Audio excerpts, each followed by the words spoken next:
Bhopal union carbide का जहरीला कचरा कोर्ट के आदेश के बाद इंदौर के समीप पीथमपुर में नष्ट किया जाना है। इस मसले पर प्रदेश में चर्चाओं का बाजार गर्म हो गया है, जबकि इसका विरोध भी देखने को मिल रहा है। धार के प्रभारी मंत्री कैलाश विजयवर्गीय ने इंदौर, धार और पीथमपुर के जनप्रतिनिधि और एक्सपर्ट के साथ यूनियन कार्बाइड से कचरा डिस्पोज को लेकर बैठक की। इस बैठक में जहां मंत्री विजयवर्गीय ने इस मामले में सभी सुझाव लिए, वहीं लोगों की आपत्ति को भी सुना। मंत्री कैलाश विजयवर्गीय ने कहा कि कोर्ट के आदेश का पालन करते हुए इस जहरीले कचरे के निष्पादन का काम पीथमपुर की रामकी कंपनी को दिया गया है।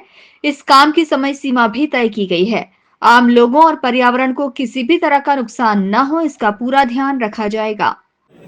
हमने धार और इंदौर जिले के जनप्रतिनिधियों के साथ बैठक की है, क्योंकि माननीय उच्चतम न्यायालय के निर्देश पर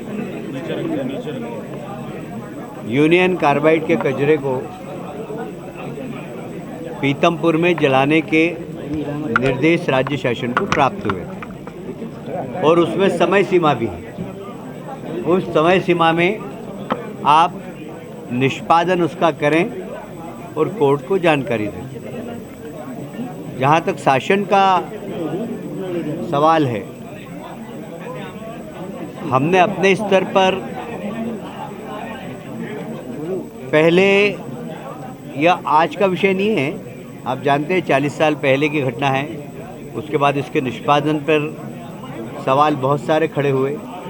जैसा कि विवेक परवाल जी ने कहा अभी कि विश्व की सबसे ज़्यादा इस कचरे को कैसे जलाया जाए उसके ऊपर अध्ययन हुआ है और अध्ययन होने के बाद ये निर्णय लिया गया। सुप्रीम कोर्ट ने भी 14 कमेटी बनाई थी, माननीय भारत सरकार ने भी 16 कमेटियाँ बनाई और सब तकनीकी कमेटियाँ थी जिन्होंने बहुत बारीकी से अध्ययन करके इस कचरे को जलाने के बाद उसका इफ़ेक्ट क्या होगा उसके ऊपर अध्ययन करके अपनी रिपोर्ट प्रस्तुत की है सुप्रीम कोर्ट को। और अभी भी सुप्रीम कोर्ट ने जो निर्देश दिया वो ये दिया कि एक साथ आपको जलाना नहीं, आपको कचरा जलाने के बाद क्या क्या उसमें से ऐसे पदार्थ निकल रहे हैं जो मानव के लिए हानिकारक है, उसका आप अध्ययन करें और अध्ययन करने के बाद सुप्रीम कोर्ट को रिपोर्ट दें। तो सुप्रीम कोर्ट ने ऐसा नहीं निर्देश दे दिया एकदम कि आप बिल्कुल जला दीजिए। आप प्रतिदिन जब भी जलाएं उसकी क्वांटिटी फिक्स कीजिए, उसकी रिपोर्ट, उसमें वाटर पोल्यूशन कितना हो सकता है, गैस कौन कौन सी निकल रही है, इन सब बातों पे अध्ययन करने के बाद ही इसको शेष कचरे को जलाएं। यूनियन कार्बाइड के जहरीले कचरे के निपटान को लेकर धार के जनप्रतिनिधियों ने विरोध दर्ज कराते हुए अपनी नाराजगी जताई है। धार विधायक नीना वर्मा ने मीडिया से चर्चा करते हुए साफ किया कि जिस भी एक्सपर्ट से पीथमपुर में इस जहरीला कचरा को नष्ट करने का सुझाव दिया है, वे शपथ पत्र के साथ इस बात को लिख कर दें कि भविष्य में इस जहरीले कचरे की वजह से पीथमपुर या इंदौर जिले में किसी तरह की बीमारी या पर्यावरण को नुकसान नहीं होगा।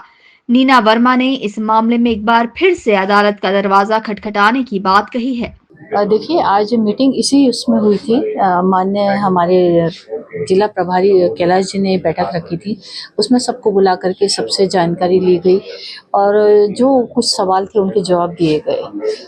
ये तो 14-15 के अंदर 10 टन जब कचरा जलाया गया था तब किसी तरह की कोई चर्चा, कोई बैठक नहीं हुई थी। अचानक से वो कचरा जल गया था, उसका हमने हर फोरम पे विरोध किया था और तब से लेकर के आज तक लगातार मेरा इस पे विरोध रहा है, क्योंकि मैं वो गवाह हूँ जो मैंने यूनियन कार्बाइड का नज़ारा देखा है, उस समय के भयावह दृश्य देखे हैं और मैंने खुद ने देखा सुना भुगता है। तो मैं इसका विरोध करती हूँ। हालांकि साइंस कहती है, केमिकल रिएक्शंस कहते हैं, केमिस्ट्री कह रही है कि इसमें कुछ नहीं बचा है, लेकिन अगर कोई इसकी गारंटी लेता है या जितने एक्सपर्ट ने अपने व्यूज़ दिए हैं वो इस बात की गारंटी लेते हैं कि पीथमपुर की जनता को आज नहीं भविष्य में भी कभी कुछ नहीं होगा, तो शायद मैं इसके लिए एग्री हो सकती हूँ, वरना मेरा विरोध हमेशा जारी है। वहीं बैठक में शामिल हुए वरिष्ठ कैंसर विशेषज्ञ डॉक्टर एस नैयर ने भी सरकार और कोर्ट के इस फैसले पर आपत्ति दर्ज कराई है।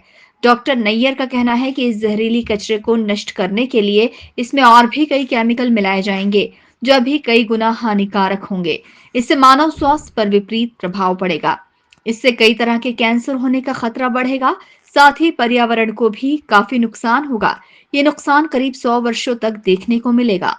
दो चीज़ें हैं, एक तो जब कचरा है जो है वो जो कहा गया कि वो उसकी वैल्यू ख़त्म हो गई, उसकी टॉक्सिसिटी थी वो ख़त्म हो गई, समय के साथ 40 साल बीत गए। तो जब उसको वापस जलाएंगे, उसको जलाने के लिए हमको उस केमिकल को, उस कचरे को जलाने के लिए हमको उसके अंदर और चीज़ें मिलाना पड़ेंगी। अगर हम उसको जलाना है तो वो जो मिलाएंगे उससे जो नया केमिकल बनेंगे, है ना, वो जो गैसेज निकलेंगी, डाइऑक्साइड्स निकलेंगी या यूफ्रोन्स निकलेंगी या क्लोरीनेटेड बहुत सारी गैसेस रहती हैं, ये निकलेंगी। जैसे राष्ट्रीय केमिकल फैक्ट्री बॉम्बे में निकलती रहती है, बड़े हज़ार्ड होते हैं, फैक्ट्री बंद करना पड़ेगी आरसीआई। तो ये सारी चीज़ें जो एटमॉस्फेयर में जाएंगी वो एटमॉस्फेयर से वापस मिट्टी में आएंगी और मिट्टी से निकलकर वापस हमारे तक पहुँचेंगी। ये हमारी फूड चेन है और ये जनरेशन्स तक ख़त्म नहीं होंगी। जैसे कार्बोनिल नहीं खत्म हुआ है नागासाकी, और वो नहीं खत्म हुआ, आज तक रेडिएशन खत्म नहीं हुआ। इनमें से कुछ रेडियो एक्टिव पार्टिकल्स भी हैं।